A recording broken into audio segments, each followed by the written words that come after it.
Welcome to the Authentic Leader Show podcast. Hey, today's podcast is called What It Means to Be an Authentic Leader and how you may already be an authentic leader. Today, I'm going to explain why I call you an authentic leader. Welcome to the Authentic Leader Show.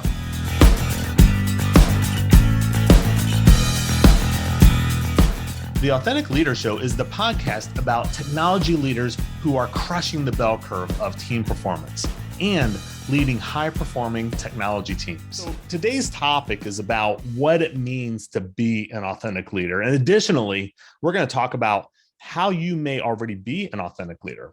Maybe you don't know it. And I'm going to kind of share with you kind of my definition of what is it that makes leaders who I work with, what is it that makes them an authentic leader? And it's kind of one of those moments where once you have the moment, then you basically are an authentic leader. You'll get what I mean at the end when we talk about what it means to be an authentic leader.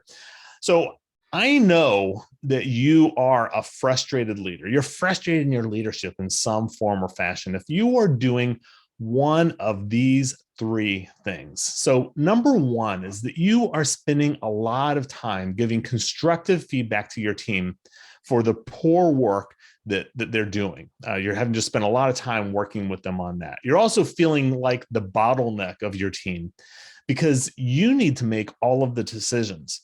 And number three is that you are spending an inordinate amount of time and energy.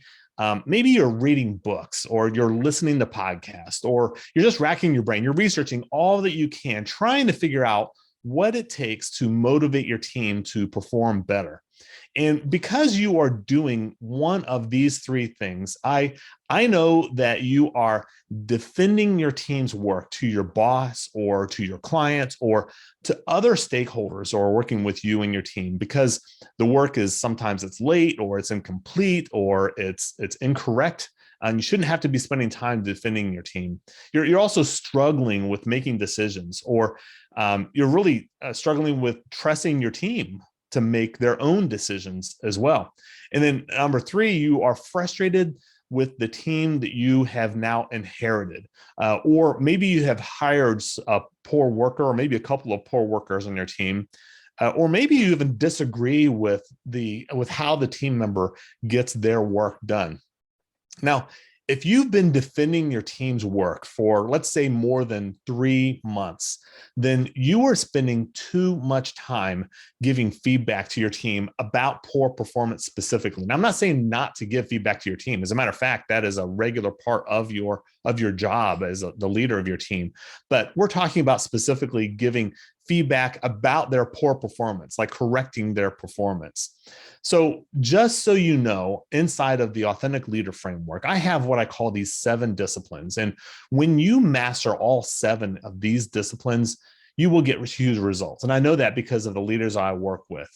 We don't have time to go into all 7 of those today, of course. And what I'm going to do is I'm going to give you the most powerful one that I use now. And it's so powerful that you'll be able to implement this today and see results tomorrow.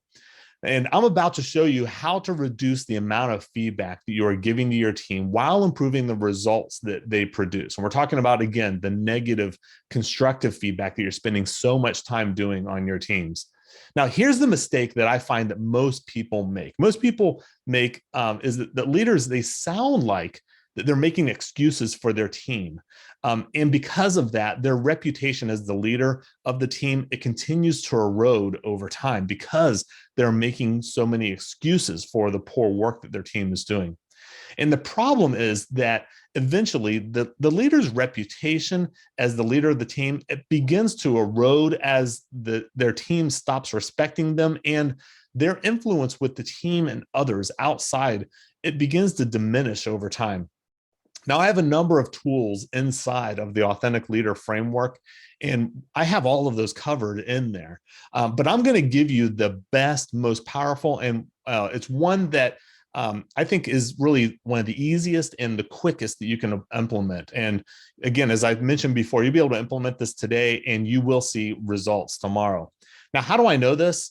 Well, in my first title leader role, I struggled with defending my team for their performance. I was finding I was doing that a lot. And I was also struggling with making team decisions and trusting my team with making their decisions. I inherited this team that I did not hire because I was promoted to this title leader role. And even after a while, even when team members started leaving me on the team, of course, I had to rehire, and I did a poor job hiring people. As a matter of fact, I hired people who were poor performers on my team. So I was in a bad shape, right? Additionally, I was really intimidated by my authoritarian boss, so much so that I did really what my boss, what I thought at least, my boss wanted me to do, which of course I rarely got right, rather than just simply serving my team. Now, I ultimately I failed as a leader, okay? And I left that job because I had to admit that I was trying to impress others, specifically my boss, and I was just failing at it. And I didn't know what I was doing. I had to admit that to myself. And I promised myself that I would never feel like that way again. So I really spent more than 20 years learning and studying and implementing and testing, really trying to figure out how to lead teams more authentically. And what I discovered is that just simply being myself, serving my team, and really not being overly concerned with impressing others, that's what ultimately helped me to lead my team in a way where then my team really wanted to follow me. And I found that I was leading authentically. And that's what I call being authentic, an authentic leader. Now, as a result, I'm comfortable in my own skin now. People who I lead, they're attracted to my style because I'm leading in a way that fits me authentically. And now this is what I do to help other leaders to lead in a way that also fits them authentically. So let's get back to what I said I would share with you today, which is how to reduce the amount of the negative and constructive feedback that you're giving your team all of the time, while at the same time, you're going to be improving the results that your team produces. So when I was a frustrated leader, one of the things that I found that I was doing was, of course, making excuses for my team's results. And I could feel my team's respect diminishing with me. And I could feel my influence with my team and others outside the team also diminish. So there's one key technique that I started using at almost immediately started to shift my effectiveness as a leader. And it may be one of the simplest tools that I continue to use today in my practice and with my team. And I teach other leaders to do the same with their teams. Okay, now are you ready? Because here it is. It's just simply ask questions. Now, I don't want to discount this very simple tool. And because when I didn't ask questions, as of course I was the boss, right? I needed to come up with all the answers because I felt like I was the boss that needed to have all the answers. I saw myself as the boss and I needed to just be that person. And I felt like part of my job was that I needed to have all the answers all the time. Well, I'm here to tell you that you don't. And by asking questions, rather than giving answers, I started to teach my team the skill of making decisions for themselves, which of course helped to reduce the bottleneck of decision-making that I had to have on my plate all the time. Over time, I really started to have more time. Really, it's that cycle time on my brain really that was being taken away from me so that I could use that cycle time to make bigger team decisions. And so over time, my influence and my reputation as a leader, it began to increase. And it increased with not only my team, but also with others who I worked with. So for example, when we talk about asking questions, when my team member would come to me and they would ask, should they take one action or maybe they should take a different action? Which action should they take?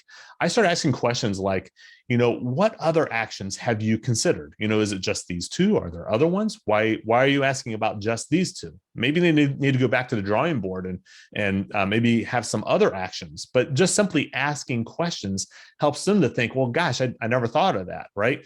Or maybe asking them, which action of these that you're coming to me with would you recommend, and why do you recommend those actions? Why am I really the best person to choose to choose one of these actions? So if they do need to, and sometimes, as the leader of the team, I do need to be the one who is making the decision, but let's make sure that we both agree and understand that this is why I'm the best person to make this decision. Now, this dialogue really helps me to ultimately better understand how my team thought. It also exposed me to new ideas that I don't think that I would have thought of otherwise. And my team, they increased their ownership of the work that they were doing because they were part of the decision of the work that they were doing. Their ownership, of course, also increased over time. I was defending the results of my team less and less over time because the team was now, they were doing the work that they decided needed to get done. And of course, there is a lot more to all of this, but by asking more questions is a simple tool that you can begin to implement today and start to see benefits starting literally tomorrow. Now, in the heading of this program, I said that you can identify if you are already an authentic leader or not. Well, if you've identified with anything that we talked about here today, and you have now decided that you could be a better leader, well, that's all you have to do.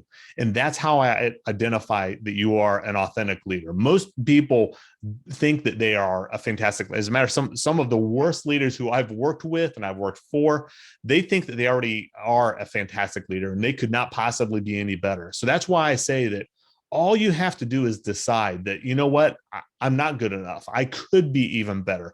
Authentic leaders are continuously growing. They're continuously getting better. They're continuously leveling up to a new level in their leadership. So I think that it's critically important that authentic leaders, they identify that and they decide that they're going to choose to be a more effective leader. Authentic leaders recognize that they also just have more to give as a leader, and making that decision to go to a new level in their current leadership, just making the decision. Making the decision is what makes you an authentic leader, and the rest of it is the journey as now the authentic leader. So, if you'd like to learn more about the authentic leader framework that I referenced and I talk about before, now, of course, we just scratched the surface on a very teeny tiny tool that I use with the leaders who I work with. But if this is something you'd like to learn more about, I encourage you to get on a strategy call. What I have are these short strategy calls that you can have with me. And together we can discuss what is your current strategy. You may have a strategy, or you may not, or may not feel like you do. But I'll help you to uncover where you actually might have a strategy and you don't know it, right? So let's get clear about what your current strategy is. We'll talk about, what's working and where you think maybe you could use some help. And I'll also provide you some strategies and some ideas that you can implement immediately on your team. As we have this conversation and have this discussion, we're going to discover together, and I will definitely have some ideas and tools that you'll be able to walk away with just in this free call, this strategy call. So you can schedule a strategy call. If you go to AuthenticSuccessOnline.com, on that very first page, there is a button there that says free strategy call. So, hey, thank you for joining us today. You can find more information at ChristopherRJones.com or AuthenticSuccessOnline.com. Please come back next week for another episode.